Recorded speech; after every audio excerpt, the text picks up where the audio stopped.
Hello everyone, welcome to This Day. It is Thursday, October 16th, and it is This Day. I'm Michael Taylor, glad to be here. I was just talking about deep dish pizza. Do you guys like deep dish pizza versus thin crust? Friend of ours, cameraman behind the scene here, just got back from Chicago, didn't have any deep dish. My first deep dish was Godfather's Pizza. Remember that old chain down here? Oh, that was good stuff. I'm a deep dish guy. That's my thing. I'll go choose Chicago pizza over New York anytime.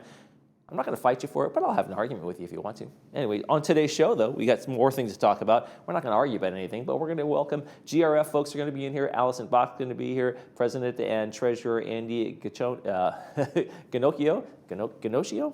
Something like that. I'll ask him when he gets here.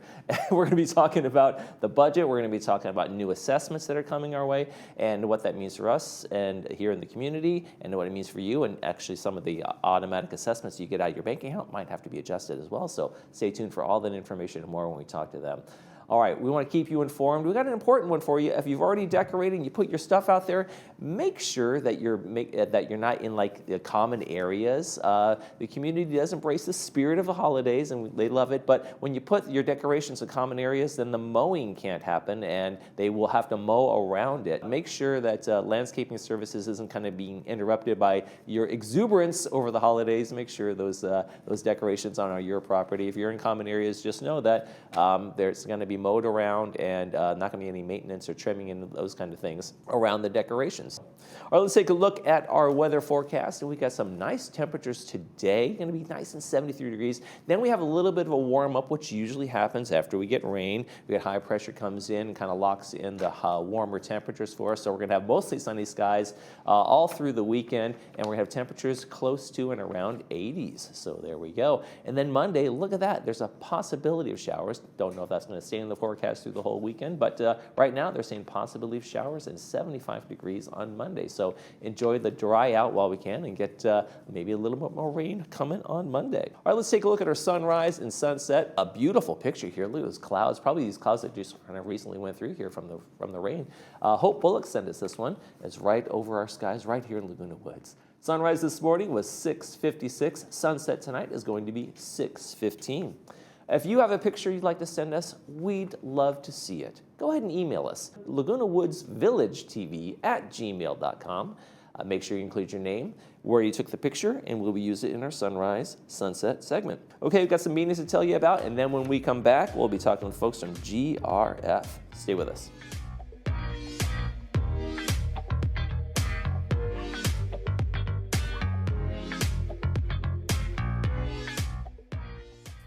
This September, during Hunger Action Month, Second Harvest urges you to take action against hunger and raise awareness for individuals in our community facing food and nutritional insecurity. The skyrocketing cost of living is making it difficult for families to put healthy food on the table. We envision an Orange County with nutritional security for all. Help us nourish and create a healthier OC. For more information about how you can take action during Hunger Action Month, visit feedoc.org/HAM. At City of Hope, we're not just keeping pace with the latest in cancer research. We're leading the way. More than 2,000 cancer experts working as one to better every breakthrough, accelerate every innovation. With the most cancer-focused clinical trials in California, we're transforming discoveries into treatments at unprecedented speed. Because your future can't wait. And at City of Hope, it doesn't have to. Here in Laguna Woods, we know every drop of water matters. That's why Eco Wash SoCal comes to you. No noise, no mess. Just 16 to 32 ounces of water and 100% natural products. We clean your car while you enjoy golf, tennis, or pickleball. Safe, silent, and sustainable. The smarter way to care for your car. Eco Wash SoCal. Delivered to your door. Visit EcoWashAmerica.com or call today. 786-984-2811. Go beyond better hearing with artificial intelligence. At Advanced Ear Care, we've taken regular hearing care to a new level with artificial intelligence performance. This provides smarter, clearer balance of sound. Artificial intelligence identifies background noises and reduces them so you can hear the soft-spoken speech clearly. Don't be afraid of this technology. It works automatically. Put them on and hear better all day in all situations. Hear the conversations clearly with family, friends, and caregivers. And remember, tell them Stuart sent you.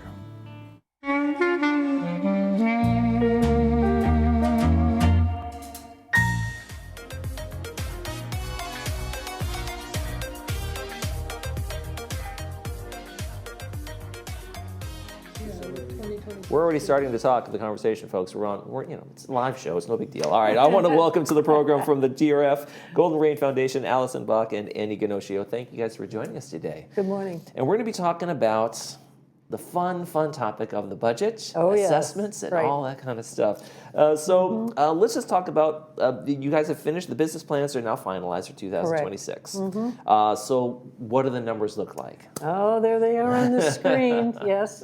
We're going to be assessing $261.92 per manor per month, 2026, starting the first of the year.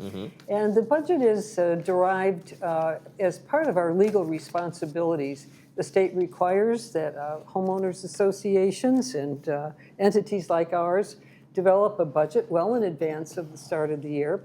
And it's been a long process for us. And we've come to the final numbers, and they've been passed through the board, they've been approved, and they will be put out to homeowners very shortly so that they know what to expect. And you can talk more about the legal requirements that are behind it. And he's got his Casio or maybe Texas Instrument calculator out there. He's ready to go. And so in the numbers, when you break this down as a treasurer, how does someone derive at these numbers? If people don't understand, or maybe they don't follow GRF or any of the budgeting kind of process, what goes into this and coming up with this number? You don't just say, well, let's make it whatever this year. So if you ask, how did you derive the numbers? We don't. You have to appreciate this is a very complicated situation in the village here.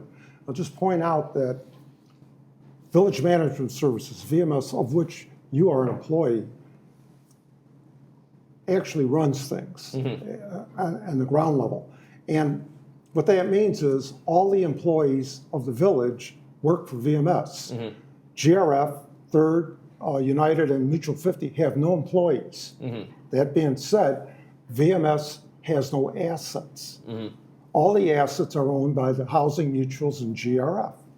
So we have a trust, we have a responsibility to utilize our assets, and so does Third and United. We have a relationship with VMS where VMS is an independent contractor. And what that term means legally is that we tell you what we want. We can't tell you how to do it. So the service provider, so to speak, hey, I want cable. I can't tell you how to deliver it to my house, but I want cable, whatever it might be, whatever service you're asking for. So VMS provides budget ideas, and I would say 95% of the stuff comes from VMS and will stay that way. And you have to think about VMS's role. They have to serve all these masters. And VMS does not have other customers. If they have slack, the people that they hired, you use them so much, all of a sudden there's time where the workers aren't needed. You still have to pay them. There's no other customer to go to, so it's a closed system. So stability is very important to VMS, stability. However, the nature of stability changes when you have a board that changes every year. People of different stripes come on board, they have agendas, and they have varying levels of knowledge, so that is not stability. So VMS is the rudder of this big ship. However, the residents, they too want stability. They don't want the assessments going up like a step fashion. Oh, I'm surprised it went up 20% this year, it was only 2% last year. So there's a certain amount of smoothing. It's an accounting term. Instead of going up 2%, 20%, 5% a year, even, you can budget for that kind of thing. You can't budget for a 20% increase. It's harder. 2% is That makes it a lot harder, that's for sure. It does, it does.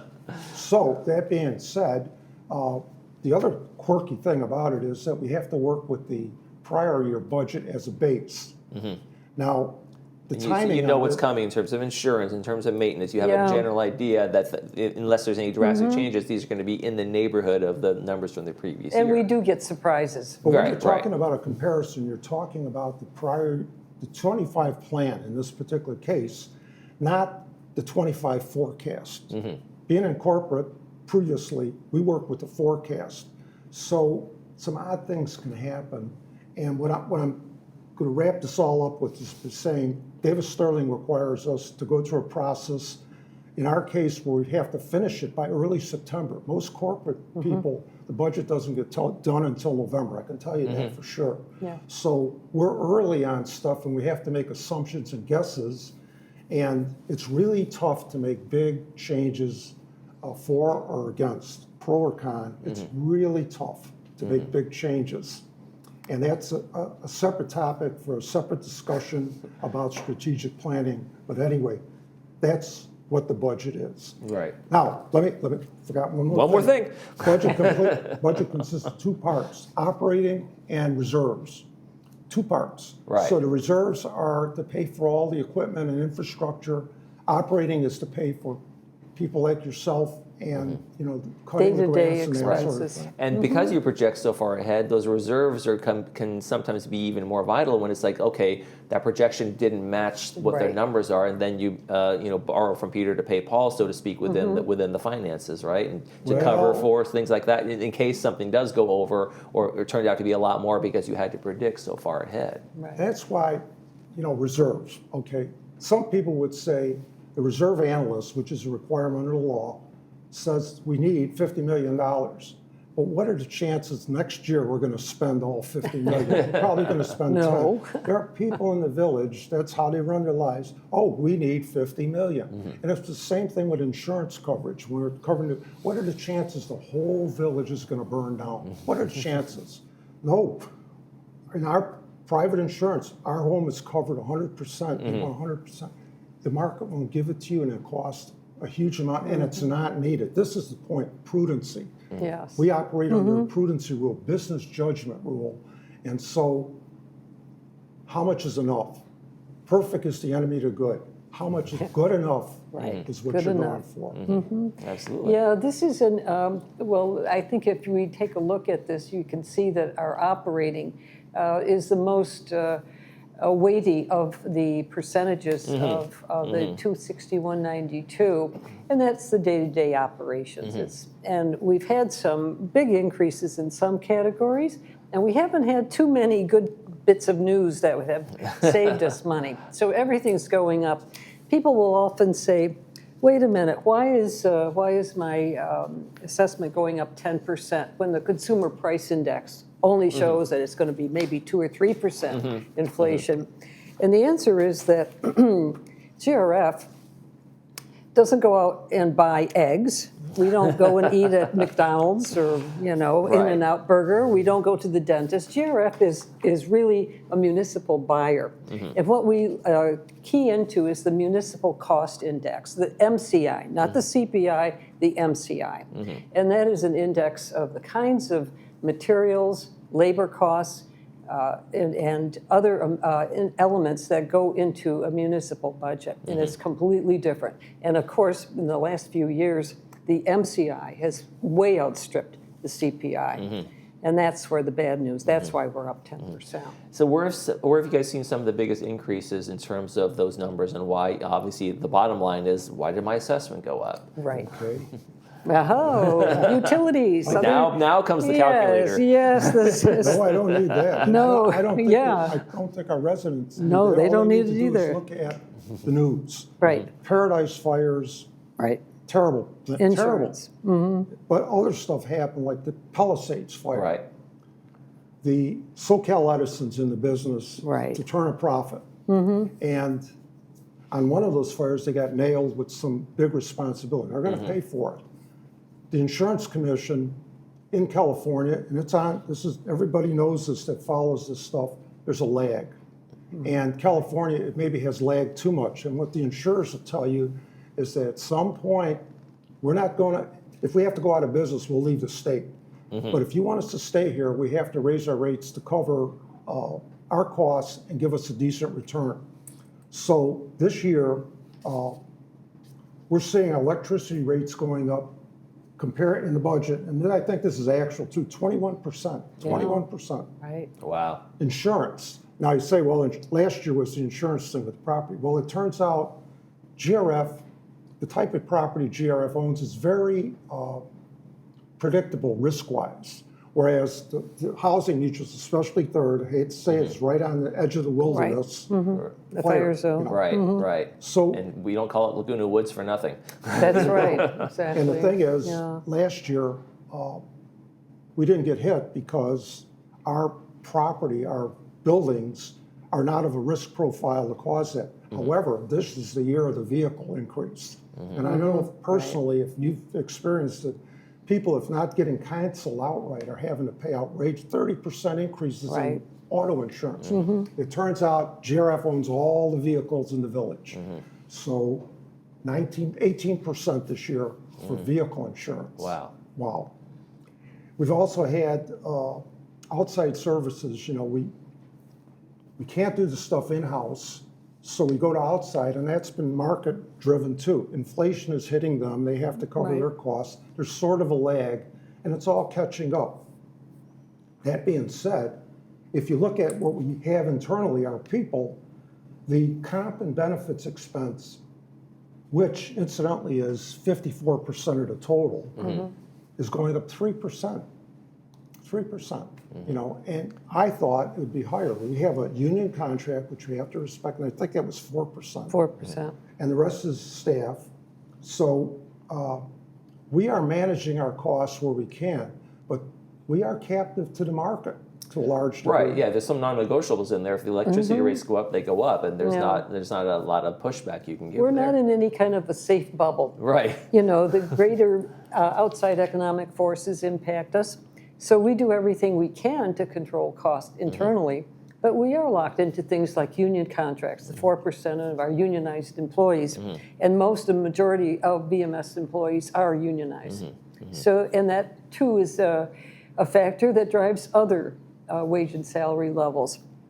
Workers' compensation has been increasing, the cost of that. Right. And on it goes. We haven't caught too many breaks here, and the ones we've caught have been very, very small breaks. Well, let's talk about that. I know that Yeah. sometimes you've been on the program and you guys have Right. said, hey, we're looking for areas to generate revenue. We're looking Right. for areas of savings. Right. Were you able to find anything in this year's budget that was able to pass on in terms of savings for GRF folks? Oh, we really cut back a lot in our capital expenditure budget. And that has a long-term benefit. Some things have been deferred. We found that we didn't have to spend. We could wait and see how things go, and perhaps in a future year, take care of certain things that need to be replaced or repaired. And that's a very fraught game. You have to be very careful with that. Right, The big deferred expense, maintenance can really tends to really sometimes bite you at the end. It can indeed. And of course, our TING project, our fiber infrastructure project, is the big capital expense. And next year, it's going to be over $9 million that has been set aside contractually to pay for that. And keep in mind with TING, we're not just paying TING, we are buying something that TING is building for us. Right. And that will become a permanent asset That'll be for us. permanent part of the infrastructure. Yes, correct. So there's a rub on that. There's a rub on that. And that is by going to TING, and this is a transitional year, and so is 27. We have a way of doing things, set-top boxes, and we get money for that. We get revenue. Well, guess what? Under the TING thing, we don't have a set-top box. It's Right. a different It's not configuration. broadband. Right. $500,000 of revenue gone. In Oh, 26, in 26, nothing to replace it. So that's something we had to eat. And I'll point this out. Our total operating revenue is down 2%, whereas total operating expenses are up 5%. Tell me, what's going to happen? Yeah. When revenue doesn't increase as fast as expenses, what happens? And when you look at broadband services, it's down 9.25%. Of that 209, everything else is up 5%. All the rest of the revenue is up 5%, but it's a biggie. It's $5 million or more. It's down 9%. So we'll get through it. And I've asked the people, the broadband people, and we have them. There's a committee. Paul Ortiz, co-worker, hey, come up with some more revenue. We can't do it. We don't Right. know that. Right. Okay, so that's something. The other thing, I'm going to make a link between capital and operating. Electricity. What is the way you could cut electricity? Solar. Sure. Solar's funny. That's a capital investment. Yes, it is. Right now, Yeah. but now the federal government is cutting back the credits. We have until next year, the end of next year, to do something. We have a plan to cut our electricity expense by $600,000, but it'll force us or require us to spend net $4 million out of the reserve. So now we're arguing with the mutuals because some people are saying, well, you don't have enough money. And I personally believe we do. But they're saying, and they're the ones with the votes on it. Sure. So you got to spend some time to save money. Right. And we've talked about that solar farm that was like an idea that was put forward. And taking advantage of the rebates that are available now that, as Andy says, will expire. They're going to disappear. Yeah, exactly. And we missed an opportunity with the EV charging station build-out that was proposed. That's gone. That will be gone end of the year. And it's too late to do anything about it now. Hopefully, we won't miss the boat with solar. I'd like to elaborate real quickly on that. Sure. It says social contract in the village here.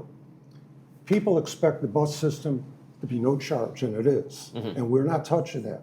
People expect the swimming pools to be no charge. We're not touching that. Okay, you have these, and I'll use the term sacred cows that you can't touch. At some point, you have so many sacred cows, you're stuck. Right. That's all I want to say. Yeah, and again, that was the contract, so to speak. You know, the verbal that was initially when hey, here are all the things you provide free of charge when you come to this community. So when those it was marketed, like you say, those sacred cows. It was marketed that way, so I can see where that is like on those lines in the sand. Where people say, "Oh, please, not find something else." Yes. You talked about the solar project. What are there other capital projects that are on the horizon that you guys are concerned about, setting yourself for? It's a valid part of our responsibilities as a board to always be looking for opportunities, to look at what the competition is providing in competing 55-plus communities, and to see what's popular, to see what the trends are, and to try to remain at the forefront for what our members want, as well as what is going to help market our properties when people go to sell or to move in, make us attractive. So we're always looking. But the main things right now in these days, of course, are the Ting project ongoing. We continue to find opportunities in small projects and with solar. But otherwise, we're really being extremely conservative over the next year or two. Okay. And we have And people can look at that green book that we got on the screen there if they want to look ahead to see what the master financial plan actually is and the details in there. They will be. What are they going to discover when they get a hold of that one? Oh my goodness! Well, it's kind of the same data that that you've been showing on the screen this morning, and of course it covers all of the mutuals as well as GRF. So they'll have lots of data if somebody's a data fan to plow through in that green book. What are you looking ahead to in terms of financial initiatives or things you want to do for 2026 that are maybe a little bit of change, a little different? I would say one thing we need to do is look at replacing that lost broadband revenue. Right. Yeah. And the Gulf revenue has been down significantly due to weather factors. So the Gulf, There is another thing, and we haven't talked about that. We haven't, but it's called the cost sharing concept. That yes, the social contract says this stuff is included. But in fact, we have three different things. We have truly included stuff, the amenities such as common activities. Then we have meetings and we have events. Common activities, no charge. Meeting and events get charged. Right. Okay. So we have a concept on the amenities that don't get charged, there's a certain amount of cost sharing. And we're not there in total, and individual pieces vary. So from an equity standpoint, we wish we were all in lockstep, but that's not true. For example, golf over the years, just by the nature of it, has paid a lot more than others have. right. So to say that's a well that you want to go to too often, it's not right. It's not fair. That's right. They're already paying. But it's there, and that's the problem. It's very, from our standpoint, easy to raise it $1 a round. That doesn't seem like much, and it isn't much. You try to raise it $3 a round, and then you're getting significant, and you're saying, well, that, but in fact, it's serious money, big money. You know, we have 150,000 rounds of golf every year. Yeah. There you A go. lot of golfers, yeah. So like you said, spread it around maybe Right. and find some other ways to do that instead of going Right. back to that same well every time. Well, Yeah. lots of great information. People can get that green book. Take a look ahead there. Allison and Andy, thank you guys so much for coming from Jerry. Thank you. We appreciate Thank it. you. You're watching This Day. We'll be right back.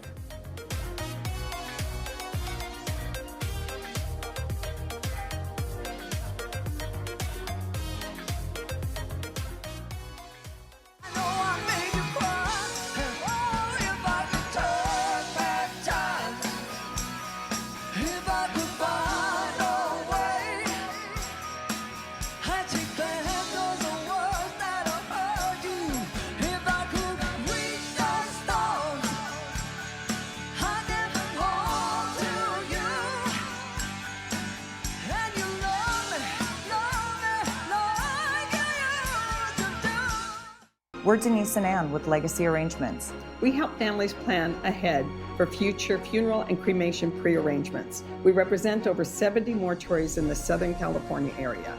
We know these conversations aren't always easy, but we understand how truly important they really are. We are dedicated to making an uncomfortable conversation as comfortable for you as possible. By planning today, you're going to lock in today's cost and you're going to let your family know your future wishes. It's truly a gift you give your loved ones. Power your adventures with the all-electric 2024 Subaru Solterra. It comes with legendary Subaru symmetrical all-wheel drive, standard, plus a rugged 8.3 inches of ground clearance. Everything about the Subaru Solterra is advanced, including the technology keeping you and your passengers safe. Love is now electric. Hi, it's Desiree from Irvine Subaru. Get your new Subaru here with complimentary maintenance included.